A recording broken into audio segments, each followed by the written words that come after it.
From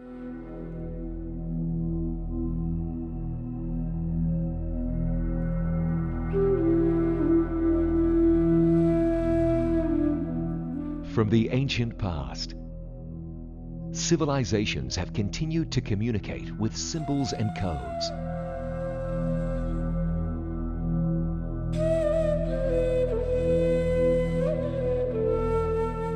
Come with us as we journey into the ancient codes, symbols, and emblems of the prophetic writings of Scripture. As we look deep into these codes and symbols of the past, you'll be amazed how clearly they unlock the prophetic truths of Scripture for the end time.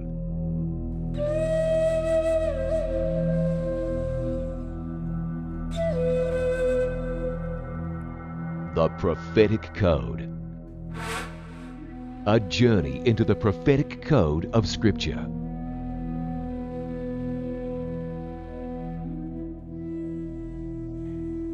Hello, my name's Tony. This is the Prophetic Code. Our program today is called The Last Superpower. Now, does the Prophetic Code, the ancient scriptures of the Bible here, in the Bible prophecy we've been studying, does it mention the United States of America in prophecy? The answer to that question, I believe, is yes. And I'm going to show you today why I believe the USA fits into Bible prophecy, particularly in relationship into the day in which we live and the events that are transpiring in our world. Let's find out why I say that the United States of America is part of Bible prophecy. It's going to be a study today of Revelation chapter 13. Now, we've studied Revelation chapter 13 quite a lot through the Prophetic Code series. But in Revelation chapter 13, we're going to find that there is a second beast power. We've studied in Revelation 13 before about the first beast power, the Antichrist power of Bible prophecy. But we're going to discover that there is also in Revelation chapter 13 a second power that is brought to view. The first beast power we've discovered in previous programs is the Roman Church, the Roman papacy. We've seen many identifying points, many identifying clues and marks that reveal this fact. In Revelation chapter 13, it's taught us that the papacy is going to come back to world dominance. The Bible told us, Revelation chapter 13, that this beast power, this Antichrist papal power, would receive a deadly wound, but the wound would be healed, and somewhere, somehow in the stream of time, the whole world would follow that particular system. And we've seen in our previous programs that in the future, each one of us, at the end of time, each one of us will have a choice to make, either the mark of the beast or the seal of God.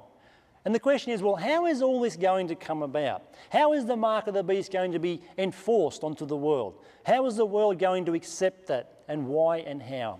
We are going to discover that it's going to come about because of the second beast power brought to view right here in Revelation chapter 13. Most of the time we study the books of Daniel and Revelation, and we focus a lot in Revelation 13 and 14 on the first beast power, but many times we forget there's another power here. Who is this power? I'm going to show you in our program today that this second beast power is none other than the United States of America. Here we find in Revelation chapter 13, looking at verse 11, the second beast power is now brought into the picture, into the scene of history, particularly through prophecy here. Let's read together Revelation chapter 13, verses 11 and 12. It says, "And I beheld another beast coming up out of the earth, and he had two horns like a lamb, and he spoke as a dragon." Verse 12. "And he exercises all the power of the first beast before him, and causes the earth and them which dwell therein to worship the first beast, whose deadly wound is healed." We know this first beast power is the Roman papacy. It's going to receive a deadly wound. We've learned in our previous programs, in 1798 it received that deadly wound. The deadly wound is going to be healed, but you'll notice here that this second beast power is going to be the muscle, it's going to be the force behind pushing the world to go back and accept the papacy. Now, who is this power? Who is this power that's going to cause the world to worship the first beast, the papal system? You know, in the Christian circles, there's a lot of speculation about who this second beast power is. Some have said in previous years that this power must be Russia. Others say China. Some say it's even NATO or the United Nations. But make no mistake, my friend, we are going to discover today that this power right here, Revelation chapter 13, verses 11 and onwards, is the United States of America. And we're going to discover that in these verses here, there are a few identifying marks that point us in the direction of the USA. Let's have a look at these identifying marks and discover who this beast power is. Now remember, before we go on from this point, that a beast in Bible prophecy symbolises something. What does it symbolise? We've studied this in previous programs together. A beast in Bible prophecy simply represents a kingdom, a nation, or some sort of ruling power.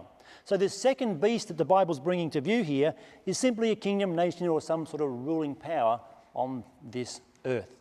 So let's now go to some of these identifying marks that we can glean. The first identifying mark I want to share with you today is found right there in verse 11. The first identifying mark is that this second beast power arises around the year 1798. 1798. Why do I say that? You see, this second beast power comes on the scene of history when the first beast, the papacy, goes down into the deadly wound. Notice verse 10. Let's go back to verse 10, talking about that first beast power. Revelation 13, verse 10, it says, "He that leadeth into captivity shall go into captivity, and he that killeth with the sword must be killed with the sword. Here is the patience and the faith of the saints." This verse is telling us about the papal power as it receives that deadly wound. He that leads into captivity goes into captivity. He that kills with the sword will be killed with the sword. This power went down and received that deadly wound in the year 1798, as we've seen in our previous programs. Look at this chart here. Have a look at this chart that we've shown you before, and it shows the cycle of the 1798 situation where the papacy received a deadly wound. Remember, the papacy came to power in the year 538 when the Ostrogoths were overthrown. The Bible said that power would reign for 1,260 years. And that 1,260-year period from 538 ended in the year 1798. 1798. Now the Bible's telling us here that this power would go into captivity, it would be killed with the sword because it had done those things itself. But amazingly enough, as you look at the Bible now, as verse 10 finishes, as the first beast of papacy goes down into captivity, receiving that deadly wound, the Bible tells us in Revelation 13, verse 11, "I beheld another beast coming up." Do you notice the transition? One is going down, at the same time, one is coming up on the scene of history. So as the papacy receives that deadly wound, 1798, around 1798, you and I should see, coming on the scene of history, the second beast power arising around the year 1798. Now notice with me after this short break what happens in the United States of America around the year 1798.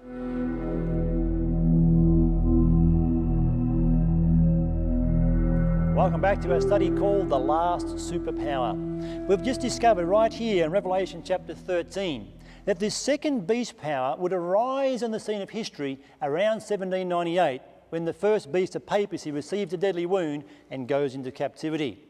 Now notice what happens in the United States of America as we approach the year 1798. We find the Declaration of Independence, 1776. We find the War of Independence, 1777 to 1783. We find the Constitution voted, 1787. We find the Constitution approved, 1788. We find the first president elected, 1789. The Bill of Rights adopted, 1791. And we have the first international recognition as a nation in 1798. Exactly as Bible prophecy predicted, one power is going down, the other one's coming up, and we see right on time as the first beast power is going down, the papacy receiving that deadly wound, the second one, the United States of America, is coming up in the year 1798. It was first recognised as a nation in that year. That's our first identifying mark. Let's have a look at another identifying mark, our second one here. And the second one is that this second beast power, which I'm saying is the USA, arises out of the earth. Arises out of the earth. Let's read Revelation 13, verse 11 again. And I beheld another beast coming up out of the earth. Here we find the second beast of Revelation chapter 13. It arises up out of the earth. And you may think to yourself, well, big deal, what does that really mean? It means a lot as you look at the symbolic imagery. You see, when you and I go back to the first beast of Revelation chapter 13, this first beast arose up where? Out of the sea. In Revelation chapter 13 verse 1, it says, and I stood upon the sand of the sea and saw a beast rise up out of the sea. This first beast power arose from the sea. In Daniel chapter 7, we studied that chapter. 4 beasts, and they all arose out of the sea. But this second beast now, the Bible's telling us, is coming up out of the earth. Obviously, the earth is opposite to the sea. Now, the question we need to ask ourselves is, what does the sea represent? All these other powers have arisen out of the sea. What do the seas, what do these waters represent? We find a very interesting clue there in Revelation chapter 17. It tells us what the sea, it tells us what the water represents. Revelation 17 and verse 15, it says these words, and he saith unto me, the waters which thou sawest where the whore sits are peoples and multitudes and nations and tongues.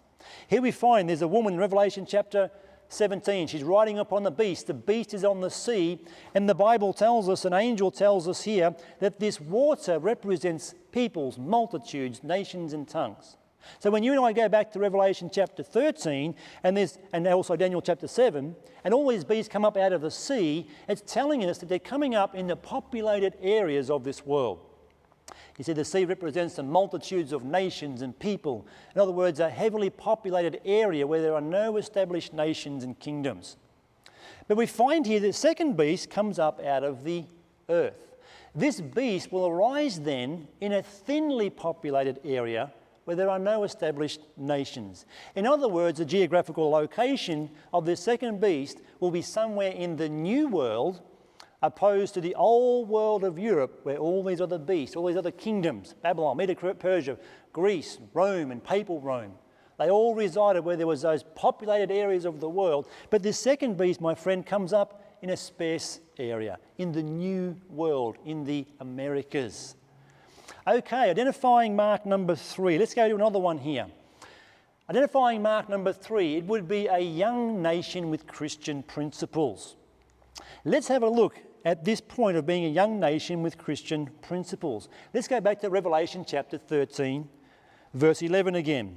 And I beheld another beast coming up out of the earth, and he had 2 horns like a, what? Lamb. You see, this kingdom that would arise is a lamb-like kingdom. Who does the lamb represent in the Bible? You know, the lamb represents Jesus Christ. John chapter 1, verse 29, the man John the Baptist, when he saw Jesus Christ coming, he pointed and he said, behold, the Lamb of God that takes away the sins of the world. Here we find that this power, this beast power, is lamb-like. It's Christ-like. In other words, it would be a Christian nation, a young Christian nation, lamb-like, Christ-like. What about a 4th identifying point here? The 4th identifying point is a very interesting one. And the 4th identifying point from Revelation chapter 13 is that this power, this beast power, would have no kingly authority. There would be religious and political freedom. And you think, well, how do you get that out of those verses? It's very, very interesting. As you look at these particular verses here, you find that this second beast power has 2 horns like a lamb. It's a lamb-like, it's Christ-like. But the first beast of Revelation chapter 13 also, the Bible says, has horns. But the Bible says there that the horns, the 10 horns on the first beast, have crowns. Notice there, Revelation 13 verse 1. And I stood upon the sand of the sea, and saw a beast rise up out of the sea, having 7 heads and 10 horns, and upon his horns 10 crowns. Here we find that this first beast has horns, but there's crowns on the horns. But the second beast of Revelation chapter 13 has horns, 2 horns, Christ-like horns, lamb-like, they're Christ-like, they're Christian, but there's no crowns upon the horns. What does a crown symbolize here? One power has crowns, one power doesn't have crowns. What does a crown symbolize? Of course, a crown symbolizes kingship. It's the kings, it's the queens, it's the rulers, it's even the popes who have crowns placed upon their heads as authority. But we find here that this second beast power, the United States of America, that I believe it is, doesn't have any kings, doesn't have any queens, doesn't have any popes. There's no crowns upon the head of on the horn, of this second beast. It's telling us here that the principle of America was founded upon religious and political freedom. Those two horns, those two Christian, Christ-like horns, represent the power of Christ, his church, Christianity. It was also symbolizing the power of this nation, that there would be no crowns. There would be a separation of church and state in this particular power. There'd be no crowns upon the horns and the power of the United States of America. You know, the founding fathers of America decided they would have a country, a nation, without a pope, without a king. There would be religious, there would be political freedom. You would be able to worship God according to the dictates of your conscience. No crowns upon this power, on the horns, the head, or the power of this system. There would be religious and political freedom. And after this short break, I'm going to go into a little bit of the history of America and show you how that exactly fits into the stream of time.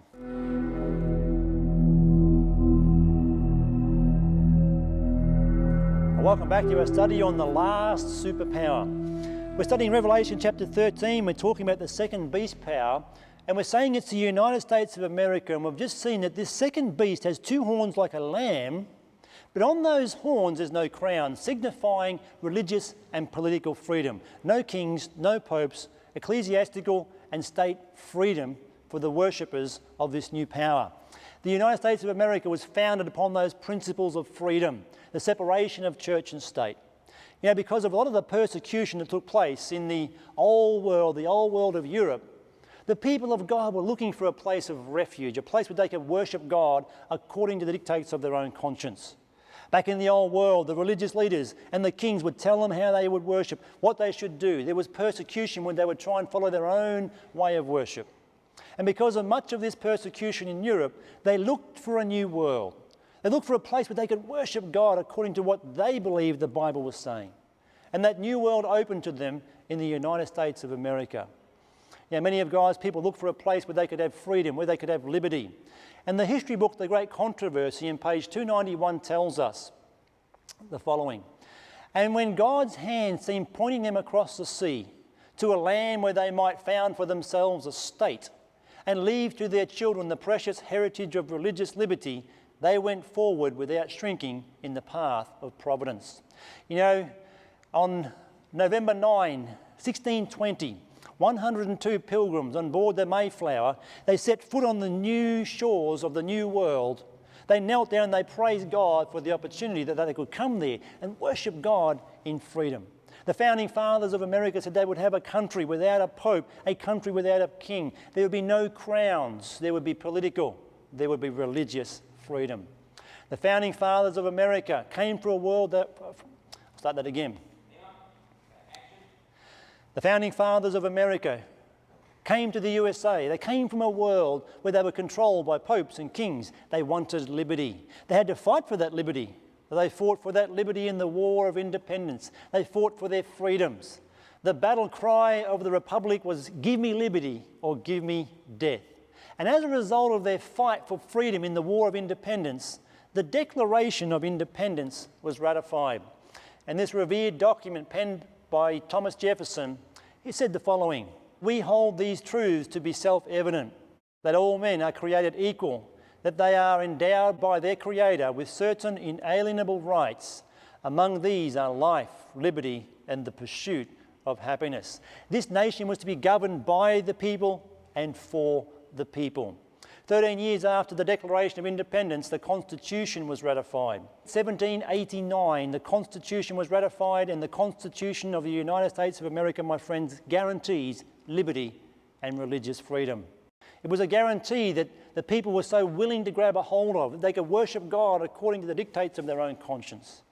You know, the Bill of Rights says, "Congress shall make no law respecting an establishment of religion or prohibiting the free exercise thereof." The founding fathers of the United States of America knew, friends, that separation of church and state equaled liberty. There was the government, there was the church, there was no crowns, there was no kings, There was political and religious freedom, that equaled liberty. But they also knew that a union of church and state equaled tyranny and persecution, because they came from the old world where there was a union of church and state, where the papal church for hundreds and hundreds of years controlled the state as well and used the state to enforce their religious principles onto the people. The Dark Ages are a classic example of this, and we find here that the United States of America would be that power, no crowns on the horns, religious and Christian freedom, religious and political freedom from the Christ-like principles of the Bible of a separation of church and state. We have one more identifying mark here, which is that this power would become a worldwide power and authority. Let's go back to Revelation chapter 13 again, and let's have a look here. Let's have a look at Revelation chapter 13, that this power would become a worldwide power and authority. Revelation chapter 13 and verse 12. It says, "And he exercises all the power of the first beast before him, and causes the earth and them which dwell therein to worship the first beast, whose deadly wound was healed." This power, I believe the United States of America, would have to become a worldwide power and authority, because the Bible's telling us it's going to cause the whole world to worship the first beast. And it's also going to force the world, as we're going to learn, to accept the mark of the beast. And of course, the United States of America today is that world power. It is the power that's come on the scene of history.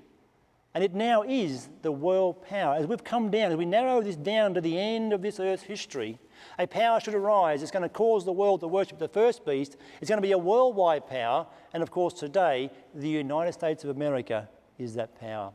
You know, the Sydney Morning Herald back in September 2002 said it this way: "The fact is, no country has been as dominant culturally, economically, technologically, and militarily in the history of the world since the Roman Empire." That's the United States of America today. Let's just summarise these first 5 points that we've learned here. These first 5 points tell us, I believe, that this is the United States of America. Let's summarise these points. The second beast would arise on or around 1798. 2, it arose out of a sparsely populated area where there were no established nations. 3, it's a young Christian nation. 4, it would have no kingly authority. It would have religious and political freedom, no crowns, no kings, no popes. And 5, it would become a worldwide power and authority. You know, friends, I believe without a shadow of a doubt the United States of America is that power in our world today.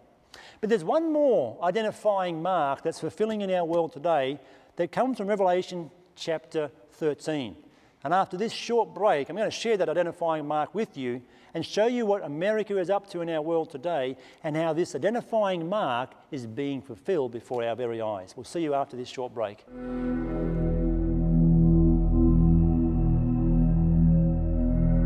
Welcome back to our study on the last superpower. We've just discovered 5 identifying marks that are telling you and I that the United States of America is the second beast power of Revelation chapter 13. But there's one more identifying mark that's fulfilling in our world today. I want to share that mark with you now. The 6th identifying mark that we can glean here is found in Revelation chapter 13, and it's found there in verse 11. It says, "And I beheld another beast coming up out of the earth, and he had 2 horns like a lamb," but notice these words now, "and he spoke as a dragon." Our 6th identifying point here is that this beast power, this power that would come on the scene of history, would speak eventually. It's Christ-like, but it eventually speaks as who? A dragon. Now, who is the dragon in Bible prophecy? We know from previous programs, Revelation chapter 12, verse 9, the dragon is Satan. The dragon is the devil. This Christ-like nation, this lamb-like Christian nation would eventually turn around and speak like the dragon. It would speak on behalf of Satan, in other words. Now, the question, of course, is how does a nation speak? How does a nation speak? A nation speaks through its legislative powers. But how is this nation going to speak as a dragon? How is the United States of America, in the context of this prophecy, going to speak on behalf of the dragon? They are going to legislate. They are going to speak on behalf of Satan, but legislate what? We find in Revelation chapter 13, right through the chapter, they are going to legislate worship. You see, Revelation chapter 13 is all about worship. They're going to be legislating worship, and the worship of who? The Bible tells us they're going to be causing the world to worship the first beast, to follow the papal system, to receive its teachings. The Bible's telling you and I here that at the end of this earth's history, the end-time superpowers, these two superpowers of Revelation chapter 13, are going to unite together. They are teaching us that church and state will unite to enforce religious practices. And for this to happen, today you and I should see if this is actually going to take place at the end of time, if it's going to happen at the end of the world, and I believe we're at the end of this earth's history, the signs are telling us that, you and I then should see an alliance being formed between who? The United States of America and the papacy. Do you and I see an alliance being formed between the United States of America and the papacy today? How does the USA relate to the papacy today? That's a very interesting question, because if you go into the past history, the United States of America and the papacy are really totally poles apart. In the past, they would have nothing to do with each other. In fact, we find when the Constitution of America was produced, the Pope actually anathematized it. It was an abomination to them, because the principles of the Constitution of America are freedom, religious liberty, where, when we come to the papal system, there isn't religious liberty or freedom. We follow the church, the rules, the Pope, and the teachings of that church. And the Constitution of America guaranteed religious freedom, and the Pope anathematized that. It was an abomination. But amazingly, the Bible's telling us here that these two end-time powers are going to come together. They're going to come together and form an alliance, and one will be the muscle forcing the world to follow the other, which is the papacy. Now, let's see if there's been a change here, because in the past, in America has nothing to do with the papacy. But has there been a change in recent decades? You know, in 1960, John F. Kennedy, he was a Roman Catholic. He was running for presidency of the United States of America. There was great concern with many in America, because if John F. Kennedy became president, which he did, he would be the first Catholic president in America in the history of the United States. And the concern was, well, will John F. Kennedy, will JFK follow the Constitution, or will he obey the Pope of Rome, his leader, his spiritual leader?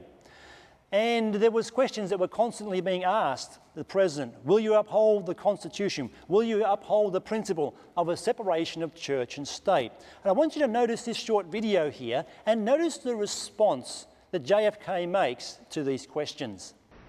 I believe in an America where the separation of church and state is absolute, where no Catholic prelate would tell the president, should he be Catholic, how to act, and no Protestant minister would tell his parishioners for whom to vote, where no church or church school is granted any public funds or political preference, and where no man is denied public office merely because his religion differs from the president who might appoint him or the people who might elect him.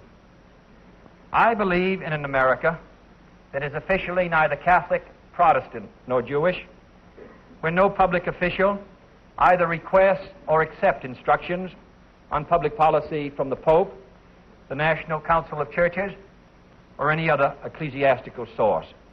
You'll notice there that JFK was asked the question, if you become president, will you uphold the Constitution? Will you uphold separation of church and state? And he emphatically said that he would. He said to the people he would obey the Constitution, he would uphold the separation of church and state. But has America changed since the days of JFK? When we come down to our world today and the presidents of the United States of America, there's been a major shift since the days of John F. Kennedy. Notice this statement here, this article from the Washington Post, April 18, 2001. It says, in 1960, the Roman Catholic John Kennedy went from Washington down to Texas to assure Protestant preachers that he would not obey the Pope. In 2001, George Bush came from Texas to Washington to assure a group of Catholic bishops that he would. Do you see the change, my friends? The change from JFK to George W. Bush, and of course he's passed off the scene of presidency now, but the point is there's been a change in those years. JFK says to the American public, I won't obey the Pope, separation of church and state.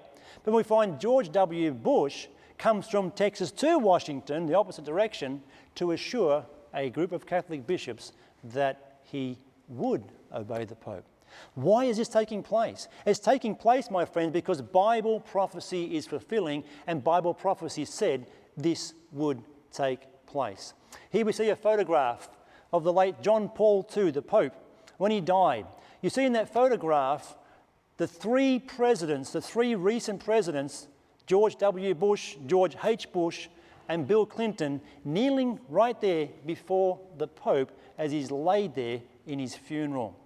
Now, an American president had never before attended the funeral of a pope up until that point, and then all of a sudden it seems like all of them seem to turn up. There has been a major change in the attitude between these two superpowers. And we're going to discover after this short break how there has been an alliance, and a holy alliance they call it, formed between the papacy and the USA.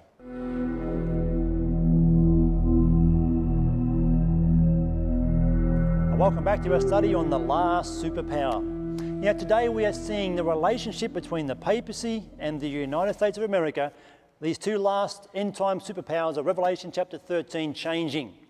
We find a tremendous insight into the union of these two powers in the demise of communism in the late 80s and early 90s. Now Time magazine reported on this holy alliance, as they called it. In this edition of Time magazine, Carl Bernstein reported upon a secret meeting between the Pope and Ronald Reagan, the President of America at that time, in the Vatican Library. Listen to what Bernstein had to say in his report. He said, in that meeting, Reagan and the Pope agreed to undertake a clandestine campaign to hasten the dissolution of the communist empire. It goes on and says this was one of the greatest secret alliances of all time. You know, when communism fell overnight in the Eastern Bloc countries, the world was sort of shocked. How did this take place? How did it happen? And it came out a few years later how it happened. It was the United States of America and the USA and the papacy that got together. They formed they say a holy alliance. We could almost say maybe an unholy alliance. And as a result of that power and that shift together, the powers of communism were brought down. You know, Mikhail Gorbachev, he said this about the power of the papacy and this union that took place to bring down communism in the Eastern Bloc countries. He said everything which took place in Eastern Europe in recent years would have been impossible without the Pope's efforts and the enormous role, including the political role, which he played in the world arena. According to Mikhail Gorbachev, he said what took place there in Eastern Europe in those recent years when the communist countries just overnight fell, he said without the Pope of Rome, it would have been impossible. Pope John Paul II's efforts were a major factor in bringing down these powers. You see, friends, the Pope's political role in the world is not just for the good of mankind, it's to fulfill Bible prophecy. You know, the Bible told us in Revelation chapter 13, verse 3 there, as we've looked at that verse over and over again, Revelation 13, verse 3, it told us this power would receive a deadly wound, but what would happen? The deadly wound would be healed. The deadly wound would be healed, and ever since 1929, when the papacy received that historic Lateran Treaty, that concordate between Mussolini and the Vatican, the power has been growing. The papacy has been growing. The wound has been healing. Until we come down to our day when the papacy is uniting with America and doing amazing things like bringing down communism. You've got to realise, my friend, that their agenda is world domination.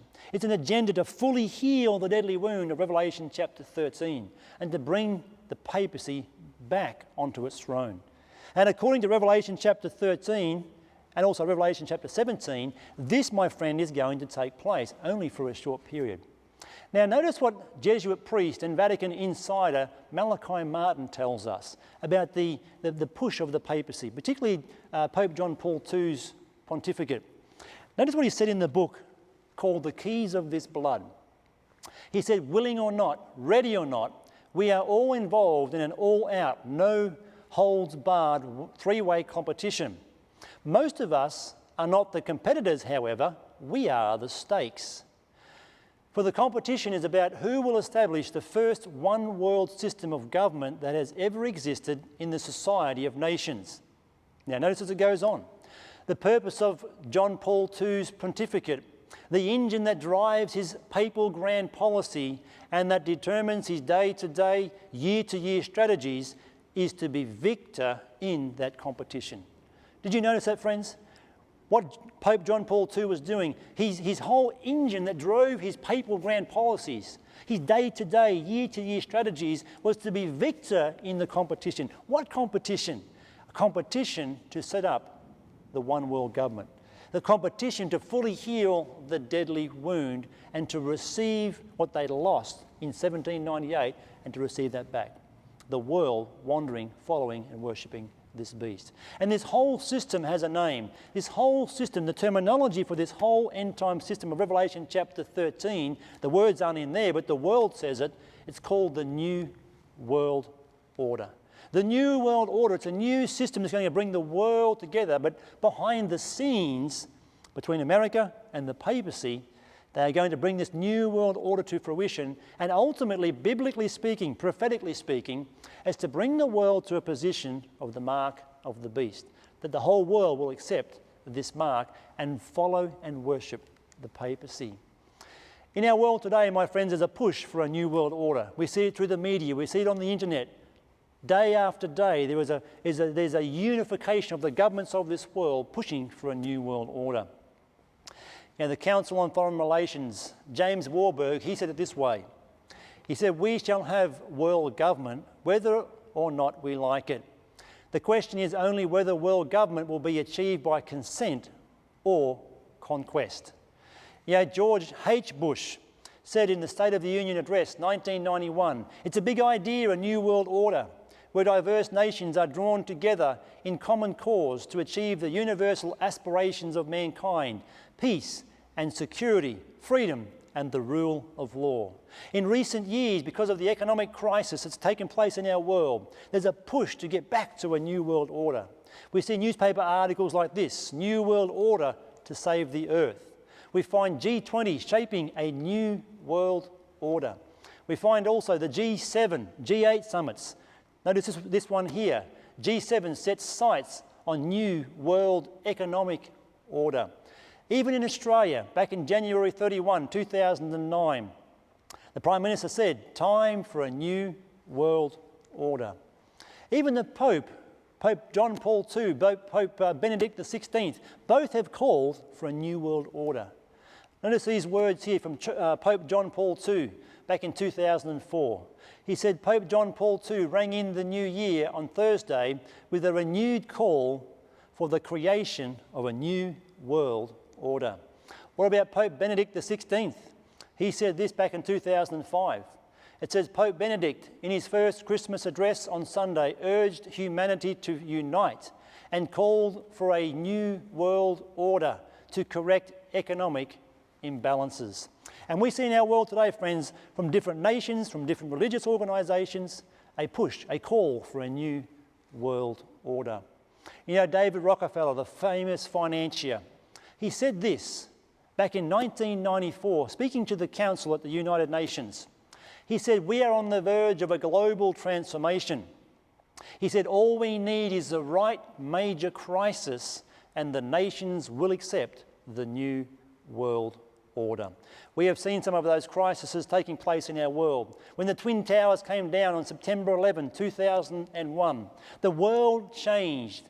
As George W. Bush said, he said, "The world has changed forever. Our world will never be the same again." This is New World Order talk. You see, friends, there's a push in our world to bring the world into a new world order where the world will never be the same again. It'll be a world where you will not have the freedoms that you once had in the past. After this short break, I'm going to come back. I'm going to show you what the push of a new world order is really pushing us towards.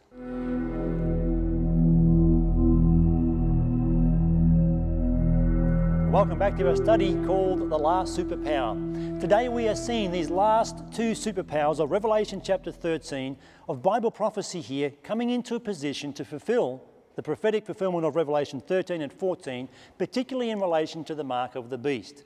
Today, the religious and political world are being sort of welded together. Why? Why is it all taking place? Why is there a push for a new world order? Why does the Bible tell us, Revelation chapter 13, that all the world wandered, all the world worships? It must be a new world order coming into view to bring us to this position. But what's it all about? It's all about the mark of the beast. How does America, and as we look at this, how does America fit into this mark of the beast? You find here in Revelation chapter 13 and verse 16 that America will be the power that will push the world to accept it. Revelation 13 and verse 16, it tells us, "And he causes all, both small and great, rich and poor, free and bond, to receive a mark in their right hand or in their foreheads." Here the USA is the he. He, the USA, will use its power to force the world into accepting the mark of the beast, accepting Sunday observance. And you may think, well, how is that ever going to take place? How will the USA do that? What most people do not realise is that the USA has been a major proponent of Sunday for many, many decades. In fact, when you go back into the 1800s, by the year 1890, every state in America had Sunday laws on its books except for Arizona, California and Idaho. This has been a major issue in America in previous decades and centuries. And we find here that in the 1800s, America had Sunday laws, blue laws they call them, on their books, except for those three states. Amazingly enough, we come to the situation of around the year 1888, 1880s to 1890 there was a push in America for a national Sunday law. And we find that Congress got that far away from passing a national Sunday law, but it was squashed in the year 1888 for the whole country nationally on a legislative power base to have Sunday as a day of rest and worship. That was squashed in 1888, but ever since that time there's been an agenda, and the agenda is still being pushed to get us back to Sunday. And this must take place because Sunday will be that mark of the beast, and the Bible says it will be pushed onto the world. Now, we've detailed in our previous program called Mark of the Beast about what's taking place with the agenda in our world to agitate and to get Sunday back onto the front, to get the world back to Sunday. And we're discovering here in America that America is going to be the main player, the main push, the main thrust. You know, today in America we have religious powers who are moving very strongly to get their hands onto political positions. What for? The reason being is to bring in religious revival and also religious law. Listen to what they want for America. This was from Christianity Today back in 1976. A little bit old, but notice the principle. It says all businesses, including gasoline stations and restaurants, should close every Sunday by force of legislative fiat through the duly elected officials of the people. Force. This is Revelation chapter 13 talk here. Force the world to worship and accept the mark of the beast. Notice a Liberty magazine. This is from June 1980. It said, if Christians unite, we can do anything.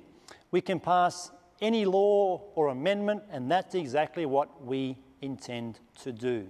There are powers in our world today, my friends, pushing, particularly in America. They may not realise exactly where they're headed, but it's going to push towards Sunday. It's going to push towards the mark of the beast. And when the world is forced to accept Sunday, this is how the USA causes the world to worship the first beast, the papacy, because we've seen that the Sunday is their day of authority. It's their day. They say, you worship Sunday, you accept Sunday above what the Bible teaches, you're accepting our authority. And when the world accepts it, my friends, they will be worshipping, by default, the beast, the Roman Catholic system.